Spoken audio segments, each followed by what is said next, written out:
est-ce que je dois continuer de faire ce que je fais? Et le Seigneur me dit que tu n'as pas le droit d'abandonner parce que Dieu croit en toi, parce qu'il est conscient de ce qu'il a déposé en toi. Il y a des personnes que seul toi pourras toucher.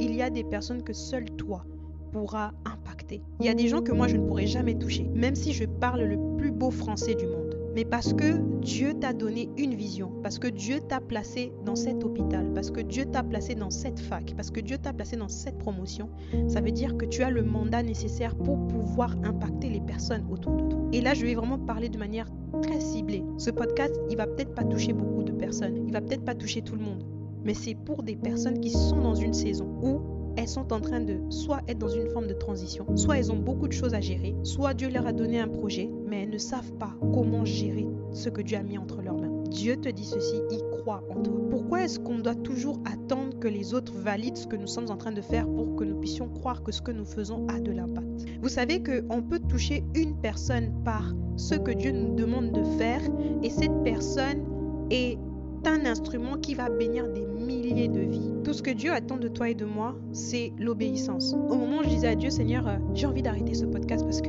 j'arrive même pas à le mettre dans mon emploi du temps. Et Dieu m'a dit, c'est juste une question de saison. Et j'aimerais dire à quelqu'un, c'est une question de saison. Peut-être que maintenant tu es dans une phase de transition. Tu ne sais pas comment tu vas faire. Tu ne sais pas comment tu vas t'organiser. C'est trop difficile pour toi. Peut-être que tu traverses une épreuve. Peut-être que tu es malade. Peut-être que tu traverses une séparation. Je ne sais pas ce que tu vis. Mais je parle à quelqu'un à qui Dieu a donné une vision et qui se demande si ça en vaut vraiment la peine. Parce que c'est difficile.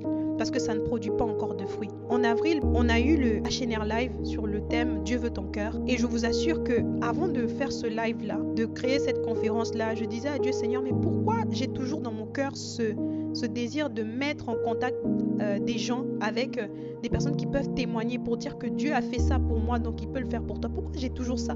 Pourquoi j'ai ce fardeau énorme?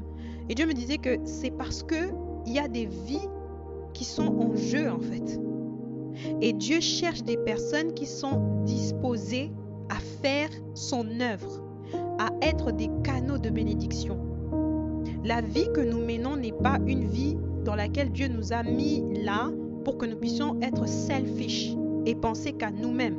Nous sommes bénis pour bénir. Ce que Dieu t'a donné, c'est pour quelqu'un d'autre. Ce que Dieu a mis en toi, c'est pour aider quelqu'un d'autre dans son parcours, dans son cheminement.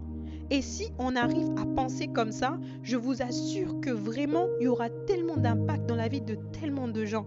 Quand je suis au travail, moi, je me dis toujours, Seigneur, bénis-moi, aide-moi à être en contact avec toi pour que je sache à quel moment peut-être que je dois juste sourire à quelqu'un, peut-être que je dois juste dire bonjour à quelqu'un, et ça va changer le cours de l'existence de quelqu'un. Si on se rend compte que Dieu veut nous utiliser à chaque instant et à chaque moment, quel que soit notre domaine, pas seulement à l'église, mais au travail, à l'école, partout, nous nous rendons compte que la moindre petite chose, la vidéo que tu partages, qui a un champ biblique, il y a le verset que tu partages, le sourire, tout ce que tu fais, tout ce que nous faisons a un objectif. Ce que je fais maintenant, cet épisode, ce podcast, où je m'adresse à quelqu'un à qui Dieu a donné une vision, s'il te plaît, n'abandonne pas ce que Dieu t'a demandé de faire.